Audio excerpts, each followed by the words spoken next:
สวัสดีค่ะพ่อแม่พี่น้องสวัสดีFCทุกท่านเนาะค่ะกลับมาพบมาพอกับเจตาพารวยคือเก่าค่ะในทางช่อง YouTube มื้อนี้เจตาก็จะวางแนวทางของลาวพัฒนาค่ะลาวพัฒนาของเจตาวันที่3ที่ผ่านมาพี่น้องเอ้ย79837ของเจตาหลุดไปอีกแล้วค่ะพี่น้องหลุดอีกแล้ว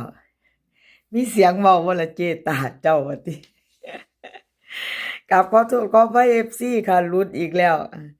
แนวอันทางใหม่แล้วก็อันซอกหาสูตรใหม่พัฒนาสูตรบัดนี้คือหลุดดีแท้เจตาเอามาไปใหม่ค่ะกับขอโทษขออภัยไปใหม่ไปต่อมื้อแลงเนาะกับเจตาเนาะไปกับเจตาใหม่ค่ะมื้อนี้วันใหม่แล้ววันศุกร์วันที่5เนาะค่ะมาไปติดตามต่อแนวทางใหม่ของเจตามื้อแลงค่ะ20:30เตรียมแคปหน้าจอไผจะไปต่อกับเจตามื้อแลง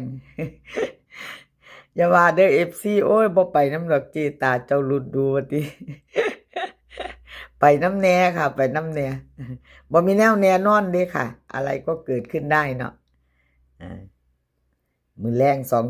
20:30ลุ้นกันเนาะค่ะมาไปต่อ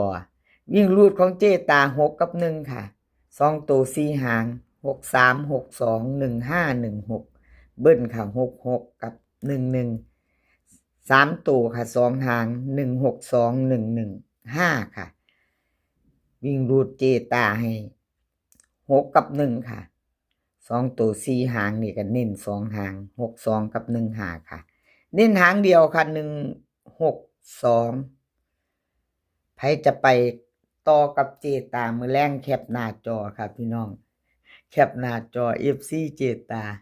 เพิ่นก็สิหัวควนอยู่แล้วเนาะเพิ่นผ่านเข้ามาเห็นเพิ่นเข้ามารับชมรับฟังก็สิโอ้ยเจตาเอ้ยเจ้า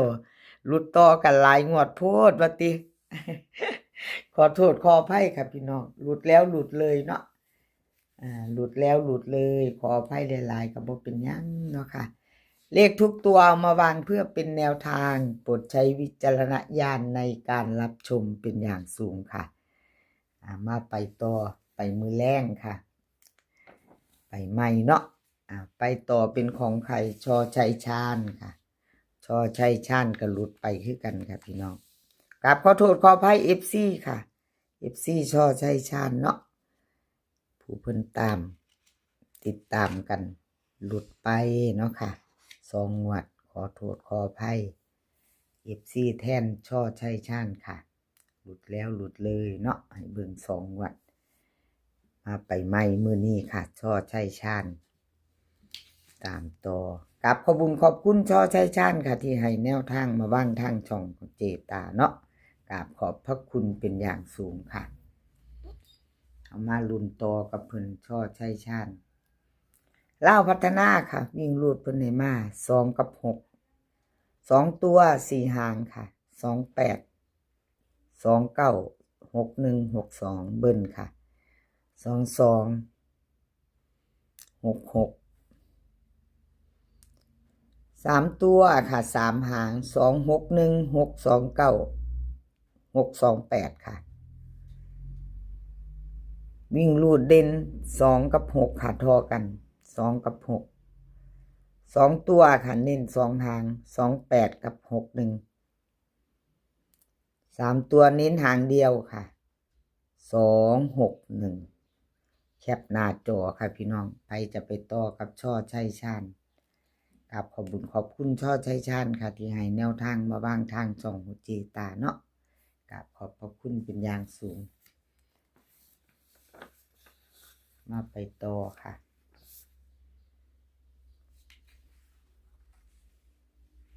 เลขล็อกหนองบัวค่ะล็อกหนองบัวกับขอโทษขออภัย FC ค่ะล็อกหนองบัวก็หลุดไปค่ะ79837วันที่3หลุดไปเนาะค่ะเจตาให้เบิ่งงวด1ค่ะ1งวดเนาะประวัติเพิ่น1งวดค่ะคลิปนี้ใครจะไปต่อแคปหน้าจอค่ะอะไรก็เกิดขึ้นได้เนาะค่ะ เลขล็อกหนองบัวค่ะเลขล็อกหนองบัววิ่งรูดค่ะเพื่อนให้มา1 กับ 8 2 ตัว4 หาง1 7 1 6 8 4 8 3ค่ะเบิ้ล1 กับ8 8 3 ตัวค่ะ2 หาง1 8 4 8 1 7ค่ะวิ่งรูดเพิ่นเด่นทอกันค่ะ1 กับ 8 1 กับ 8เด่นเท่ากันวงกลมหมายถึง2 ตัวเนาะค่ะ2 ตัวค่ะเพิ่นให้มา2 ตัว1 7 8 4 3 ตัวค่ะ1 8 4แคปหน้าจอค่ะไปจะไปต่อกับเพิ่นเนาะเลขล็อกหนองบัวค่ะกับขอบุญขอบคุณเลขล็อกหนองบัวหลายๆค่ะที่ให้แนวทางมาว่างทางช่องของเจตากับขอบพระคุณเป็นอย่างสูงค่ะ FC ใหม่ถ้าผ่านเขาไม่เห็นเนาะพี่น้องถ้าเพึ่งเขาไม่เห็นเป็นครั้งแรกเนาะเป็นครั้งแรกที่เขาไม่เห็นช่องเจตาพารวยเนาะค่ะถ้าชอบคลิปนี้ยังบ่ทันกดติดตามกับฝากกดติดตามเนาะค่ะกดติดตามไว้ค่ะแล้วก็กดกระดิ่งแจ้งเตือนไว้จะได้บ่พลาดจะได้เห็นทันใจเวลาเจตาลงคลิปไปเนาะค่ะลงปุ๊บจะได้เห็นปั๊บเนาะ FC ถ้าเฮากดกระดิ่งแจ้งเตือนไว้เนาะค่ะลงปุ๊บได้เห็นปั๊บคลิปของเจตาพารวยเนาะค่ะแคปหน้าจอค่ะแคปหน้าจอใครจะไปต่อกับเลขล็อกหนองบัวเนาะใครจะไปต่อแคปหน้าจอค่ะสายวิ่งสายหลุดเด้อค่ะพี่น้อง18เบิ้ลค่ะเบิ้ลวันศุกร์188เนาะหางเดียวค่ะ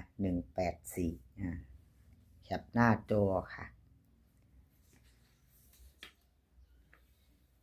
แนวทางลาวพัฒนากับมาดีเด้อพี่น้องเบิ้ลมาดีอยู่ไปต่อค่ะไปต่อเป็นของใครเลขล็อกอุดรค่ะล็อกอุดร7983 7เอาเข้าไปอยู่พี่น้องเข้าไป7เจตาล็อกอุดรไม่หลุดนะวิ่งเข้าอยู่1 ตัวเนาะค่ะล็อกอุดรเพิ่นเข้าไปอยู่เดี๋ยวมากให้เพิ่นหน่อยนึงเนาะพี่น้องชมมันแนวทางใหม่ของเพิ่นค่ะวันที่5 FC ถึกใจเอาไว้ให้ถึกใจเพิ่นดุนๆจักหน่อยเนาะค่ะมี FC เพิ่นคอมเมนต์เข้ามาอยู่ว่าเอาว่างไว้ดุนๆแน่เจตาว่าสั่นยาวไปไว้หลายว่าสั่นเพิ่นว่าโอเคครับมาแล้วมาให้เพิ่นแล้วเลขล็อกอุดรค่ะเพิ่นก็เข้าไปอยู่ตัวหนึ่งเนาะ28เพิ่นก็เข้า61เด้อค่ะล็อกอุดรมาหลุดวันที่3 2ตัวมาตัวหนึ่งเนาะค่ะมาไปต่อกันพี่น้องมาไปต่อกันใหม่เลขล็อกอุดรเนาะวิ่งรูดค่ะ2 กับ 4 2 ตัว4 หาง28 27 41 40ค่ะเบิ้ล22กับ44 3 ตัว2 หางค่ะ240 428ค่ะวิ่งรูดเด่นทอกัน2 กับ4 2 ตัวค่ะเพิ่นเน้น28กับ41 3 ตัวเน้นหางเดียวค่ะ428ใครชอบกระจัดขัดกระพานค่ะเลขล็อกอุดรครับขอบคุณเลขล็อกอุดรหลายๆเด้อค่ะที่ให้แนวทางมาวางทางช่องของเจตาเนาะครับขอบพระคุณเป็นอย่างสูงค่ะเลขทุกตัวเอามาวางเพื่อเป็นแนวทางโปรดใช้วิจารณญาณในการรับชมเป็นอย่างสูงเนาะค่ะมีเขามีรุดเนาะรุดไปกับกราบขอโทษขออภัย FC ทุกท่านเนาะค่ะแนวทางรุดไปกับขออภัยหลายๆไปต่อใหม่มือแรงเนาะค่ะ2 ทุ่มครึ่งลาวพัฒนาคลิปนี้ขอให้พี่น้องโชคดีกับลาวพัฒนา2 ทุ่มครึ่งค่ะเป็นมือแรงโช คดีกันทุกคนขอให้มีความสุขขอให้สุขภาพร่างกายแข็งแรงค่ะเดินทางไปไสก็ขอให้ปลอดภัยเดินทางไปขอให้มีโชคกลับมาขอให้มีชัยคลิปหน้าพ่อกันใหม่ค่ะคลิปนี้ก็สวัสดีค่ะ